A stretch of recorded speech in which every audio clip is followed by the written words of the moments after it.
কিছুদিন আগে আবার একটা নেগেটিভিটি উঠলো কি নেতাজি ইন্ডাস্ট্রিয়াল সব টাকাগুলো বিকাশ ঘোষ নিয়ে গাড়ি কেনে, নাহলে বিকাশ ঘোষের এত গাড়ি কোথা থেকে আসে? আরে নেতাজি ইন্ডাস্ট্রিয়াল সব টাকা নিয়ে যদি আমি গাড়ি কিনি তাহলে ভেতরে লোক ঢুকবে না? বাবাই নায়কের ভেতরে লোক ঢুকবে না? বাবাই নায়ক জানবে না সারা বিকাশ ঘোষ চিটিংবাজ? আর যদি বাবাই নায়ক চলে যায় বিকাশ ঘোষ চিটিংবাজ, বাবাই নায়কের শুধু আমার প্রতি রেসপেক্ট শেষ হবে না, বাবাই নায়কের নিজের আদর্শ শেষ হয়ে যাবে। কোনোদিন এই বিজনেস লং টাইম চলতে পারে না, এত বড় নেটওয়ার্ক কোনোদিন চলতে পারে না। এইগুলো বুঝতে হবে তোমাকে।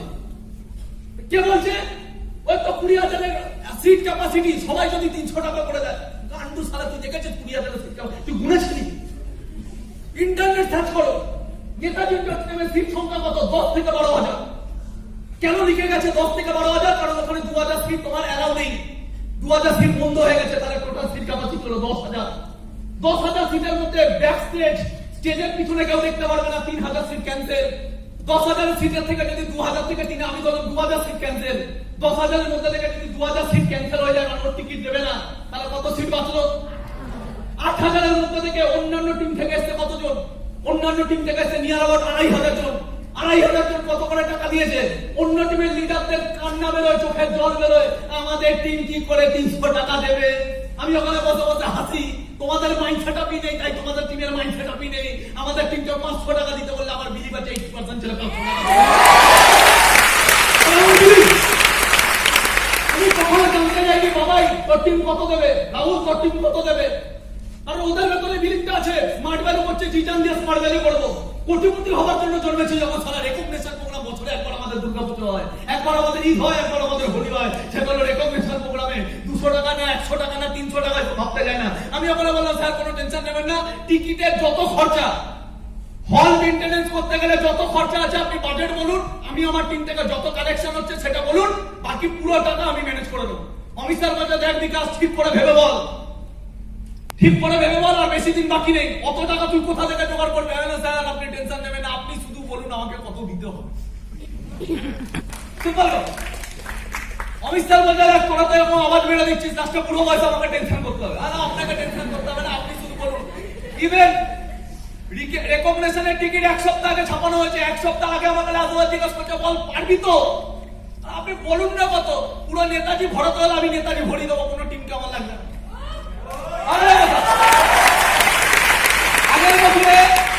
আগের বছরে নেতাজি স্টেডিয়ামে অনেক টিম ছিল, ওখান থেকে কিছু টিম এইবার সরে গেছে। একটাই টার্গেট, আমরা আমাদের 2,000-3,000 ছেলে মেয়েকে নিয়ে নেতাজি স্টেডিয়ামে ছেড়ে আলাদা করব। আর যদি আমরা আমাদের টিম নিয়ে আলাদা করি, বিকাশ বছর দম কোথা থেকে হবে নেতাজি স্টেডিয়ামের ভরানো? আরে ভগবান যার উপরে আছে তার কেউ কিছু বিগড়াতে পারবে না, তুই সরে যাও জায়গা বলে আমাদের টিম আবার নিয়ে নেবে, নিয়ে এসে এবার তুমি হিসাব করো, 10,000 টিকিটের মধ্যে থেকে 3,000 টিকিট দিল না, আমি বললাম 2,000 টিকিট দিল না, তাহলে বাদ চলে কত? 8,000 টিকিটের মধ্যে কান্নাকাটি করা টিম নিল 2,500 টিকিট। 2,500 টিকিট ইন্টু 200 টাকা কত হয় বল? 2,500 টিকিট ইন্টু 200 টাকা কত হয়? 5 লাখ টাকা। রেকগনিশনের বাজেট কত? রেকগনিশনের বাজেট হলো 21 লাখ টাকা। বাইরের মার্কেটে রেখে দিতে হয় রেকগনিশনের বাজেট টোটাল মিলে কত হতে পারে? 3 লাখ হবে। যদি তুই করে দেখা, করে দেখা।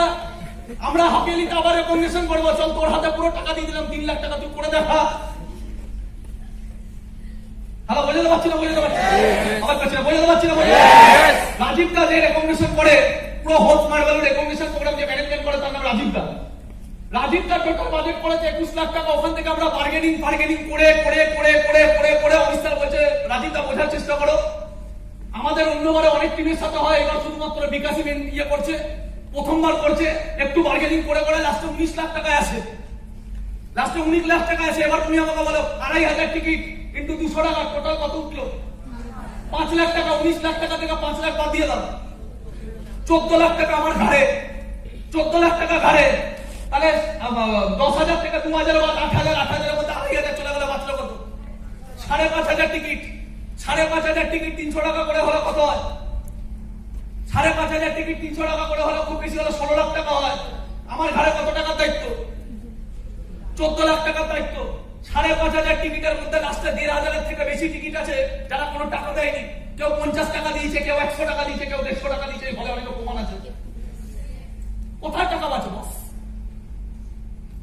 কোথায় টাকা বাঁচে?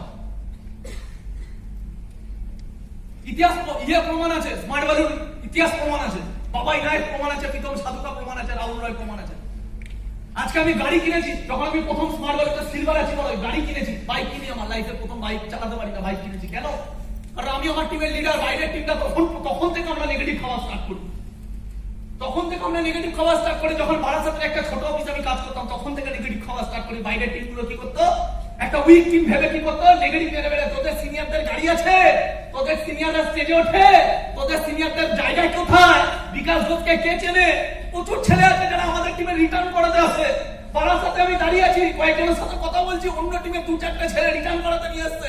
রিটার্ন করাতে নিয়ে এসে ওখানে আমার টিমের সাথে ঝামেলা করে বিকাশ ঘোষের নামে গালাগালি দিচ্ছে, আমি পাশে শুনছি। ও বিকাশ ঘোষ চিনি, ভালো মতো চিনি, মালটা পুরো চিনিং মাছ, তোমরা চিনিং মারি। আমি বসে আছি, দাঁড়িয়ে আছি সামনে, মানে জানি না বিকাশ ঘোষকে, বিকাশ ঘোষের নামে খিস্তি খাবারে নিয়ে যেতে। আমি জিজ্ঞাসা করছি, ভাই তুমি কোন টিমে? আর তখন আমাদের ডেস্কোড হলো ভালো থাকতো না। ভাই তুমি কোন টিমে? বলছি আমি এই টিমে, দীপঙ্কর, আমি নাম নেই বলে দিচ্ছি, এই টিমে। বাহ, ফাটাফাটি। কোথায় কাজ করো? বলছে এখানে কাজ করো। দীপঙ্কর দা কি ট্রেনিং দেয়? দীপঙ্কর দা এই বছরেই করবে। এবার আমাদের টিমও কিছু খাওয়া আমার আছে। কে তোমাদের দীপঙ্কর? আমরা বিকাশ থেকে চলো।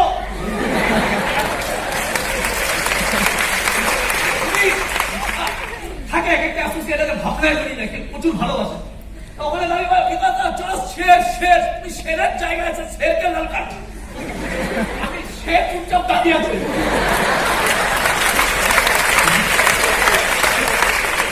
আমি চুপচাপ দাঁড়িয়ে আছি। আর শের সব ঝামেলা বিয়ে হয়ে গেল, চলো বাড়ি যাও।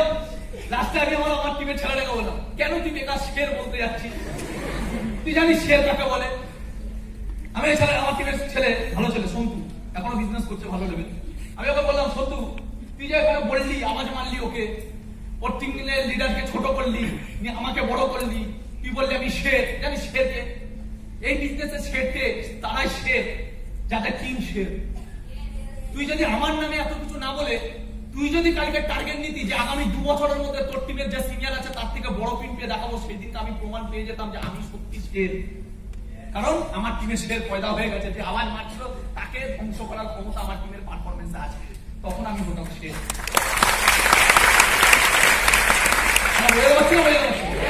তো অঙ্ক আছে। এবার আমি আমার টিমের ছোট ছোট অ্যাসোসিয়েটদের কাছে গিয়ে অত নোংরামি আমি শিখিনি, বা আমি আমার টিমকে অত নোংরা চোখে দেখি না। আমি এখন প্রতিটা অ্যাসোসিয়েটের কাছে গিয়ে বলবো, দেখো তো টিকিটের বাজেট এত সিট আছে, এত টাকা উঠবে, একটু হেল্প করো। বুঝতে পারছি না, বুঝতে পারছি। আমরা জিন্দিগিতে বছরের পর বছর রেকগনিশন প্রোগ্রামে গেছি, ওই কোনায় বসেছি, ওই নেতাজি ইন্ডাস্ট্রিয়াল কোনায় বসেছি। আর 1 বছর 2 বছর বসিনি। লোক তো সালে 1 বছর বসতে না বসতে পরের বছর স্মার্ট ভ্যালু রেকগনিশনই দেখতে পায়। অনেকে তো জয়েন করে রেকগনিশন প্রোগ্রাম দেখা রেখে গায়েব হয়ে গেল। আমরা বছরের পর বছর ওখানে বসেছি, হাততালি মেরেছি, পরের বছর আবার গেছি, হাততালি মেরেছি, পরের বছর আবার গেছি, হাততালি মেরেছি, পরের বছর আবার গেছি, হাততালি। এত হাততালি জমা পড়ে গেছে আমার জন্য, তো পুরো ইন্ডাস্ট্রিয়াল আমি এত হাততালি কেন আছে কেন?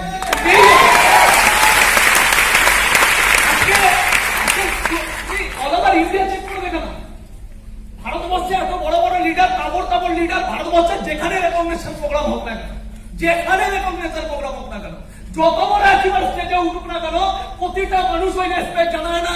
আজকে বিকাশ ঘোষ ইন্ডোর স্টেডিয়ামে এন্ট্রি নেওয়ার সাথে ওই রেসপেক্ট আছে। 5 বছর ধরে হাততালি জমানো আছে, হাততালি গুলো রিটার্ন করার টাইম আজকে ওপরে একসাথে দিয়েছে।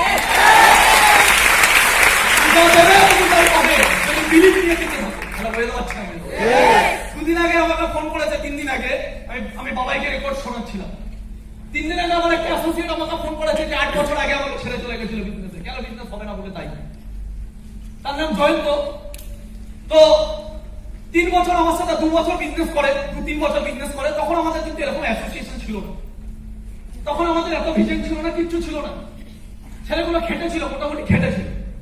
তখন আমাদের টেন্স অত উন্নত ছিল না, অফিস ছিল না, কোনো গাইডলাইন ছিল না। সপ্তাহে একটা ট্রেনিং এর উপর বিলিভ করে আমরা বিজনেসটা করে যেতাম, কারণ আমাদের কোনো সিনিয়র ছিল। সপ্তাহে একটা ট্রেনিং এর উপর বিলিভ করে আমরা চলে যেতাম। প্রতি সপ্তাহে একটা করে ট্রেনিং পেতাম, ওই ট্রেনিং এর উপর বিলিভ করে আমাদেরকে আমাদের মাইন্ডসেটআপ ধরে রাখতে হতো, আমাদের টিমের মাইন্ডসেটআপ ধরে রাখতে হতো। তো জয়ন্ত যাই হোক, হঠাৎ করে লাইফে ফ্রাস্ট্রেটেড হয়ে যায়, বিজনেসটা করতে করতে 2 বছরে ফ্রাস্ট্রেশন হয়ে যায়, 3 বছরে ফ্রাস্ট্রেটেড হয়ে যায়। ওর দাদাও তো ওই সময় বিশ্ব বাংলার একটা চাকরি জোগাড় করে দেয়, যার মাইনে 12,000 টাকা। আর জয়ন্ত হাজার ওই 12,000 টাকার মাইনে দেখে কোথাও না কোথাও ওর ভেতরে চলে আসে যে স্মার্ট ভ্যালুটা 3 বছর করলাম, কোনো তো ভবিষ্যৎ হলো না, চাকরিটা আজকে আছে কালকে তো নাও পেতে পারি, একটা অপরচুনিটি। ও কি করে 12,000 টাকা করে বিশ্ব বাংলা চাকরিতে ঢুকে যায়, ভবিষ্যৎ আসবে। 12,000 টাকার চাকরি তো ভবিষ্যৎ দেখতে পায় না, ভবিষ্যৎটা দেখতে পায় যে স্মার্ট ভ্যালুতে কোনো ভবিষ্যৎ নেই। কালকে আজকে তো 12,000 টাকার বিশ্ব বাংলাতে চাকরিটা পাচ্ছি, আজকে যদি ছেড়ে দিই বিজনেসে তো 3 বছরে কিছু হলো না, আগামী 3 বছরে কিছু হবে কিনা সন্দেহ আছে, কিন্তু 12,000 টাকা চাকরিটা যদি ছেড়ে দিই এরকম ভালো চাকরি হয়তো আজকে আর পাবো। ছেলেটা মিস করে গেল, ভগবানের একটা পরীক্ষা, ছেলেটা মিস করে গেল, স্মার্ট ভ্যালুটা মিস করে গেল। আজকেও ফোন করে আমাকে, আগের বছর আমার সাথে নেতাজি ইন্ডোরে গেছিল, এই বছরে নেতাজি ইন্ডোর স্টেডিয়ামে আমি ওকে ডাকিনি, আমি রিয়ালি বলছি আমি ওকে ডাকিনি। আজকে তোমার মনে হতে পারে আজকে যারা চাটে জিন্দগিতে সাকসেসটা পাবো যেদিনকে, সেদিনকে আজকে যারা ওই কালবাটে বসে বসে পাড়ার ওই ডকে বসে বসে আড্ডা মারে, যেদিনকে তারা আমার দিকে আমাকে হবে বুকের ওপর দিয়ে চালিয়ে নিয়ে যাবো সালা নেগেটিভ মারা, এটা আজকে মনে হবে, আজকে মনে হবে। কিন্তু রিয়ালি যেদিনকে তুমি এটা জোশ, এটা আমাদেরও হতো, এটা জোশ, ভেতরের রাগ, এটাই একটা ছেলেকে সাকসেসফুল বানায়, এই রাগটাই একটা মানুষকে সাকসেসফুল বানায়, এই জিতটাই একটা মানুষকে সাকসেসফুল বানায়। কিন্তু আফটার 4 ইয়ার্স, আফটার 5 ইয়ার্স, যেদিনকে বাবাই নায়কের মতো একটা স্ট্যান্ডার্ড এই লেভেলের গাড়ি তুমি কিনবে, আমি তোমাকে বলছি ওই বন্ধু বান্ধব গুলো সেদিনকে দেখবে তোমাকে আর চাচ্ছে না, তুমি বুঝতে পারবে না কেন তারা চাচ্ছে না।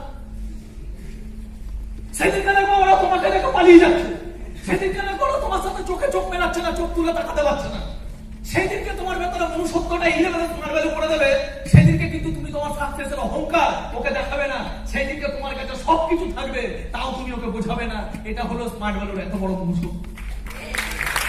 যখন আমি আগের বছরে নেতাজি ইন্ডোর স্টেডিয়ামে যাই, আমার লাইফের বিশাল বড় একটা হিস্ট্রিক্যাল মুভমেন্ট, কারণ স্মার্ট ভ্যালুতে ডায়মন্ড পিন ছাড়া, মাথা রাখবে নেটওয়ার্ক ইন্ডাস্ট্রিতে ডায়মন্ড পিন ছাড়া তাকে নেটওয়ার্ক আর ভাবা হয় না।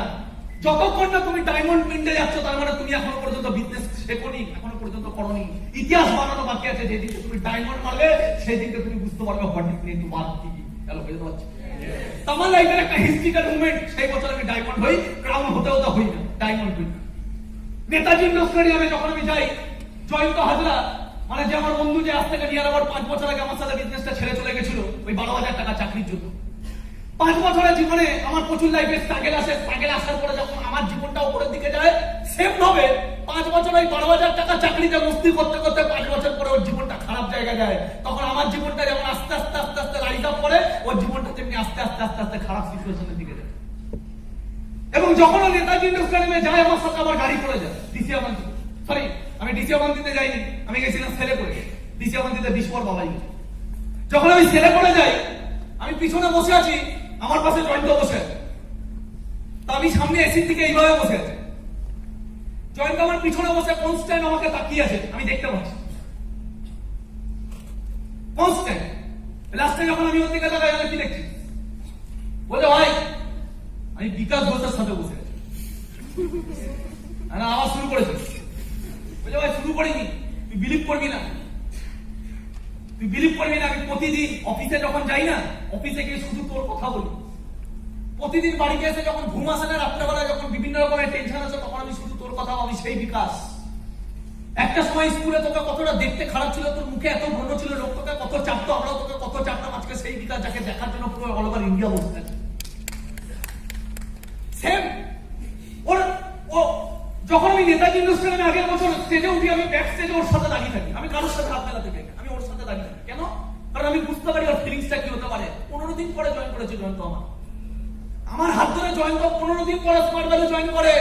আজকে জীবনে একটা পরীক্ষা ফেল করে গেল, আর বিকাশ ঘোষ একটা পরীক্ষায় বিলিপটা রেখে গেল। আজকে বিকাশ ঘোষ কোথায়, জয়ন্ত হাজরা কোথায়?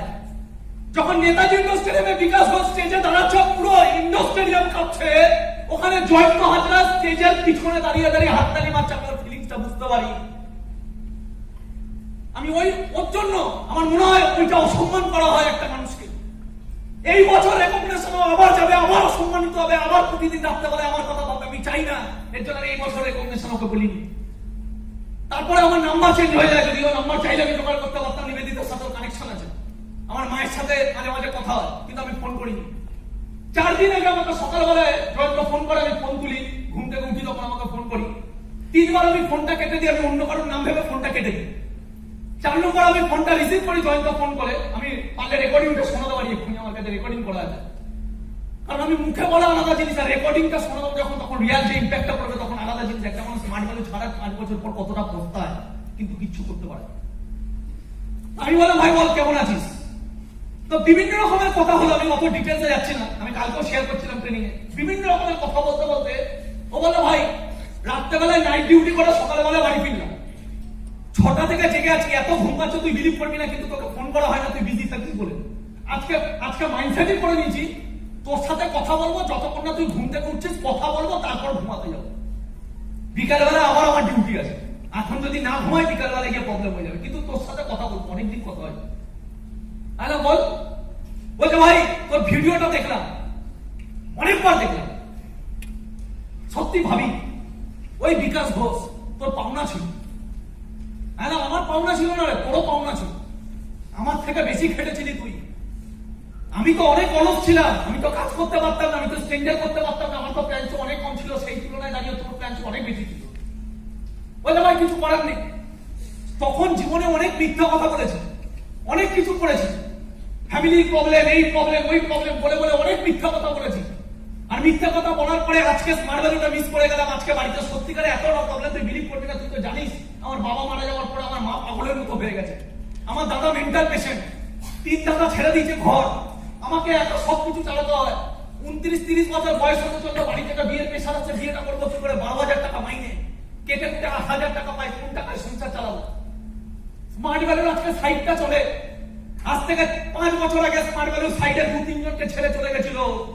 বলতে ভাই আজকে তোকে দেবতা বলি আমি, আমার কাছে তুই দেবতা, অন্যদের কাছে কি হতে পারি জানিস না, আমার কাছে তুই শুধু আমার বন্ধু, আমার কাছে তুই দেবতা। আজকে তুই টিমটাকে দেখেছিস, আজকে আমার স্মার্ট ভ্যালু থেকে প্রতি সপ্তাহে যদি একটা করে চেক আসে, আমার ওই চেকটা আমার সংসার অনেক বেশি কাজে লাগে। কিন্তু মাথা রাখবে এই জয়ন্ত হাজরা, একটা সময় আমার পিন ছিল না, জয়ন্ত হাজরার পিন ছিল, একটা সময় আমার আর্নিং সাইড ডাউন ছিল, বছরের পর বছর কিন্তু জয়ন্ত হাজরা পিন পেত।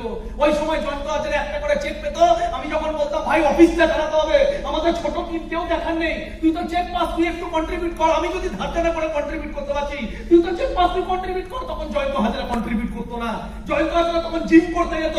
জয়ন্ত হাজরা বলে তুই জানিস আমার কত খরচা আছে, আমাকে ডিম খেতে হবে, জিমের খরচা আছে, এই খরচা আছে। ভাবো মানুষকে পাপ কোথায় নিয়ে চলে যায়। আজকে জয়ন্ত হাজরা 5 বছর আগে 12,000 টাকা চাকরির লোক, স্মার্ট ভ্যালু ছেড়ে চলে যায়, আজকে সারা 12,000 টাকা চাকরি নিয়ে স্মার্ট ভ্যালু ভবিষ্যৎ দেখছেন, ঘরে বসে বসে কাটছে। রাস্তা আমাকে কি বলছে, বলতে ভাই তোর পাওনা ছিল, আমরা খেটে গেছি, কিন্তু আমাদের বিলিভ হয়তো তোর মতো ছিল না, তোর পাওনা এটা। তুই কত গরিব ঘরে দেখেছিস, যেখানে রাত্রে ঘুমানো যায় না, একটা ছোট ত্রিকোণা ঘর, যেখান থেকে বৃষ্টি পড়তো, তোর বাড়িতে আমরা দেখে এসেছি, তোর বাবা রিক্সা চালাতো, কত প্রবলেম, 5টা বছর তুই চেক না পেয়ে কাজ করে গেছিস, এইটা বিলিভ। আজকে তোর তো পাওনা হবেই, আজকে তোর তো পাওনা হবে, আমাদের হয়তো পাওনা ছিল না। আমি তখন বলছি তুই কবে আসবি বল, আমি ওকে বলছি তুই কবে আসবি বল। বলছে ভাই আজকে আমি আসতে চাই, কিন্তু আমি আসতে পারছি না, তুই বিলিভ কর, আমি আসতে চাই কিন্তু আমি আসতে পারছি না। ভগবান যদি আমাকে আবার সুযোগ দেয়, আমি কোনো না কোনোদিন ঠিক হওয়ার আসার চেষ্টা করছি। তাহলে একটা মানুষ আজকে প্রতিদিন পস্তায়, কিন্তু রিটার্ন আসতে পারে না। হ্যালো, বুঝতে পারছি না, বুঝতে হ্যালো, আবার কাছে বুঝতে পারছি না, হ্যালো আমান, আমান রেকর্ডিংটা চালানো যাবে, চালানো যাবে, তবে রেকর্ডিংটা লাস্টে শোনাবো যে একটা মানুষ স্মার্ট ভ্যালু ছাড়ার পর আজকে কি লেভেলে পস্তায়। সব থেকে বড় জিনিস কি, বড় জিনিস এটা না যে আমার টিম আমাকে কতটা রেসপেক্ট করছে, বড় জিনিস এটা যে একটা সময় আমার টিমে ছিল, আজকে স্মার্ট ভ্যালু ছেড়ে চলে গেছে, তারা আমাকে রেসপেক্ট করে। আজকে ওই জয়ন্ত হাজরা রাস্তা পাকে রাখার আগে একটা কথা বললো, ভাই স্মার্ট ভ্যালুর ইতিহাস যেদিনকে বলা হবে, সেদিনকে স্মার্ট ভ্যালুর ইতিহাসে কারোর নাম থাকুক না থাকুক, তোর নামটা থাকবে। আর এটা আমার কাছে আজকে সব থেকে বড় পাওনা।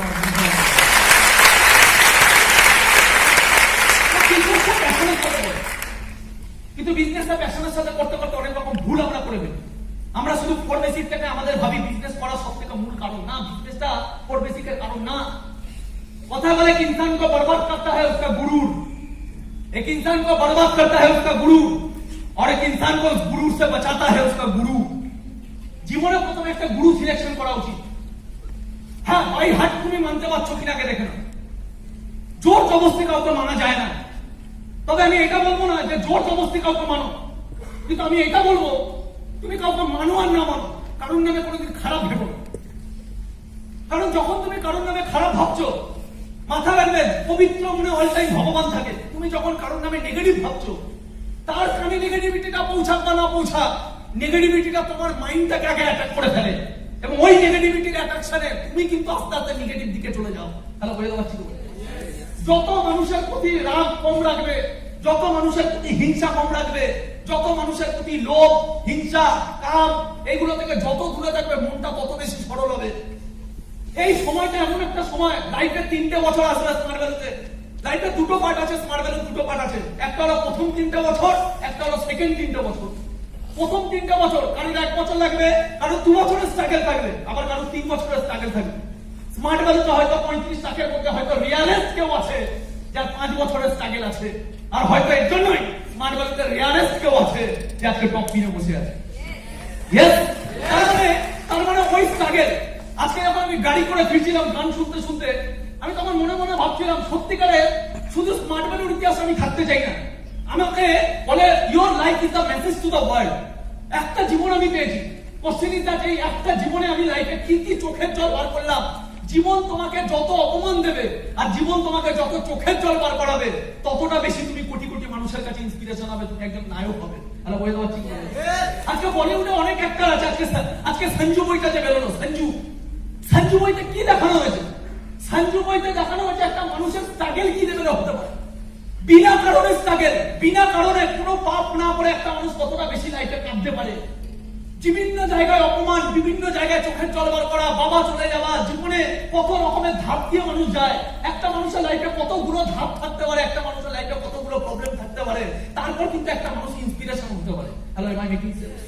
M I making sense? মাথা রাখবে। আজকে ইন্ডোর স্টেডিয়ামে যখন যাচ্ছে, আজকে বিকাশ হোসেন ক্রাউড দেখলাম আপনি। বিকাশ হোসেন ক্রাউড, বাবাই নায়কের গাড়ি, প্রসন্ন ব্যানার্জির ঘড়ি, রাহুল রয় ড্রেসকোড, প্রীতম সাধুকার স্কিট দেখালাম আপনি। এইগুলো কোনোদিন একটা মানুষকে সাকসেসফুল জায়গায় নিয়ে যেতে পারে না। বিকাশ হোসেন ক্রাউড দেখালাম আপনি, প্রসন্ন ব্যানার্জির ঘড়ি দেখালাম আপনি, এইগুলো দেখবো না। দেখতে যদি হয় তাহলে দেখবো এই মানুষগুলোর পিছনে স্ট্রাগলটা কতখানি আছে, এবং আমাকে টার্গেট দিতে হবে। বিকাশ ঘোষ লাইফে যতটা স্ট্রাগল করেছে তার থেকে একটু হলে বেশি স্ট্রাগল করে আমি আমার নামটা গেঁথে দেবো স্মার্ট ভ্যালুর ইতিহাসে। প্রসন্ন ব্যানার্জির ভেতরে যা যা গুণ আছে, ভালো গুণ, কোন মানুষ পারফেক্ট হতে পারে না। প্রসন্ন ব্যানার্জির ভেতরে যা যা ভালো গুণ আছে, আমার কাজ ভগবান চোখ দিয়েছে মানুষের নেগেটিভিটি দেখার জন্য না, আমার কাজ ভগবান চোখ দিয়েছে মানুষের পজিটিভিটি দেখে কালেক্ট করার জন্য। প্রসন্ন ব্যানার্জির জীবনে যা যা পজিটিভিটি আছে, ওই পজিটিভিটি গুলো আমাকে নিতে হবে। বাবাই নায়কের পজিটিভিটি গুলো নিতে হবে, রাহুল রয়ের পজিটিভিটি গুলো নিতে হবে, এবং আগামী দিনে বাবাই নায়ক, রাহুল রয়, প্রসন্ন ব্যানার্জি, বিশ্বজিৎ ঘোষ, বিকাশ ঘোষ, এদের থেকে বড় লিডার হতে হবে। এদের থেকে পজিটিভিটি গুলো নিয়ে, আমার কথাগুলো বোঝাতে পারছি না? বোঝাতে পারছি না? বোঝাতে পারছি না? আজকে আমাদের টিমের একটা প্ল্যাটিনাম অ্যাচিভার, 3 বছরের প্ল্যাটিনাম, 3 বছরের প্ল্যাটিনাম। আমি ভাবি ঘরে বসে বসে মনে মনে, যখন আমাকে কেউ বলে আমি হাসি বসে বসে হাসি। আজকে তো সারা 8 বছর এইভাবে হাসতে হাসতে কাটিয়ে দিলাম, এখনো হাসি। যখন কেউ আমাদেরকে নিয়ে নেগেটিভ দেয়, বিকাশ ঘোষ এইগুলো টাকাগুলো মারছে, আজ পর্যন্ত জিন্দিগিতে কোনোদিন অফিসের টাকা আমি আমার পকেটে রাখি। বছরের পর বছর এই হল চলে, হলে কত টাকা ওঠে কত টাকা ওঠে না, জিন্দিগিতে কোনোদিন খোঁজ নিইনি। কেন? আমি প্রতিদিন বাড়িতে বসে বসে ক্যালকুলেশন করে আমি স্মার্ট ভ্যালু থেকে কত টাকা কামিয়েছি, আমি স্মার্ট ভ্যালু থেকে কত টাকা প্রপার্টি বানিয়েছি। ভগবান না করুক কোনোদিন আমার টাকা কামানোর থেকে আমার প্রপার্টির পরিমাণ বেশি হোক, তাহলে ওটা ইলিগাল ইনকাম। 10 লাখ টাকা মানুষের থেকে লুটবো, ওপরওয়ালা হয়তো বড় বড় ইতিহাস বানানোর জায়গায় আমার নামটাকে হারিয়ে দেবে। আমি 10 লাখ টাকা লুটার জন্য আসিনি। একটা সময় যখন 5 বছর আমার বিজনেস হয়নি, তোমার মনে হয় তখন আমি এত বড় বড় স্বপ্ন নিয়ে বিজনেস করেছি? না, স্বপ্ন ছিল, কিন্তু 5 বছর যখন বিজনেস করেছি তখন ভগবানের কাছে একটা জিনিস চেয়েছি, হে ভগবান, আমাকে জীবনে একবার গোল্ড অ্যাচিভার বানিয়ে দাও। গোল্ড অ্যাচিভার হয় সারা জীবন থাকতে যায়, কিন্তু স্মার্ট ভ্যালু যেন আমার জীবন থেকে কোনোদিন না চলে যায়। তখন গোল্ড অ্যাচিভার হলো ইনকাম কত ছিল? তখন গোল্ড অ্যাচিভার হলো বছরে ইনকাম ছিল 50,000 টাকা। 50,000 টাকা মানে মাসে 5,000 টাকা। আমি জানতাম বিকাশ ঘোষ আজকে বাইরের মার্কেটে গেলে আর 90% ছেলেদের মতো 5,000 টাকা ইনকাম করে লোকের কুত্তা হওয়ার থেকে অনেক ভালো স্মার্ট ভ্যালু থেকে গোল্ড অ্যাচিভার হয়, প্ল্যাটিনাম অ্যাচিভার হয়ে আজকের দিনে দাঁড়িয়ে নিজের নিঃশ্বাসটা নেবো, 10টা মানুষকে শেখাতে পারবো ক্যারেক্টারটা কি, অ্যাটিটিউডটা কি, স্মার্ট ভ্যালুটা কি, আগামী দিনে দেশের জন্য কিভাবে কাজ করে। বড় মাইন্ডসেট নিয়ে স্মার্ট ভ্যালুটা কাজ করতে শিখিনি। 5 বছর বড় বড় স্বপ্ন নিয়ে শিখিনি। ভগবানের কাছে একটা জিনিস চেয়েছিলাম, ভগবান আমাকে 5,000 টাকা ইনকামের একবার কনফার্মেশন করে দাও, জীবনে যেন গোল্ড অ্যাচিভারটা হতে পারে। আমাকে আমার সিনিয়র যারা ছিল ওই সময় দাঁড়িয়ে, বান্টি মন্ডল, বিশ্বজিৎ সিং, ওরা আমাকে বারবার ধরে ধরে নিয়ে যেত অমিত স্যারের বাড়িতে। আর অমিত স্যারের বাড়িতে আমি কোনোদিন মাইন্ডসেট নিতে যেতাম না, অমিত স্যারের বাড়িতে আমি প্রতিদিন মিষ্টি খেতে যেতাম। অমিত স্যারের বাড়ি যাওয়ার সব থেকে বড় সুবিধা, অমিত স্যারের বাড়ি যে যাবে অমিত স্যার তাকে মিষ্টি খেতে দেবে। এবার আমি অমিত স্যারের বাড়ি যেতাম, আমি জানি অমিত স্যার আমাকে কি বোঝাবে। 4 বছর তো বিজনেস করছি ভাই, জ্ঞান কপি হয়ে গেছে, আমি জানি অমিত স্যার আমাকে কি বোঝাবে। অমিত স্যার আমাকে সেই যতবারই গেছে অমিত স্যার আমাকে সেই লাস্ট থেকে একটাই কথা বলতো, 2টো ডিগ্রি বাড়বে। বলতে পারছি না, অমিত স্যার আমাকে ঘুরে মেলাছে 2টো ডিগ্রি বাড়বে। পান্টি মন্ডল একবার আমাকে বলছে তুই চ অমিত স্যারের বাড়ি, আমি না যা তো তুই যা, আমি সাথে যাবো। পান্টি মন্ডল আমাকে চোদ্দ বস্তি নিয়ে যা, সিনিয়র বলছে অমান্য করা যাবে না, বন্ধু বলে একটু হলো মাঝে মাঝে তর্ক করতাম, কিন্তু সিনিয়র বলে অমান্য করা যাবে না। পান্টি মন্ডলের সাথে অমিত স্যারের বাড়ি গেছি, পান্টি মন্ডল ওইদিকে ফোন করে অমিত স্যারকে পুরো বলে দিয়েছে বিকাশ তারা কি জিনিস। যাওয়ার সাথে সাথে দেখছি মানে যাওয়ার সাথে সাথে অমিত স্যারের ভেতর থেকে গোলা বেরোচ্ছে। এই ব্যাপারটা বুঝতে পারলাম, অনেক ফোন করে বুঝতে পারলাম ও আগে থেকে সেটিং হয়ে আছে, তারা হয়ে যাচ্ছে। এবার আমি অমিত স্যারের বাড়ি যেতাম, অমিত স্যার সব গল্প বলে দিত, সব গল্প বলার পরে 2টো ডিগ্রি সব কিছু বলার পরে লাস্টে আমি দেখতাম মিষ্টিটা খাবো বাড়ি যাবো।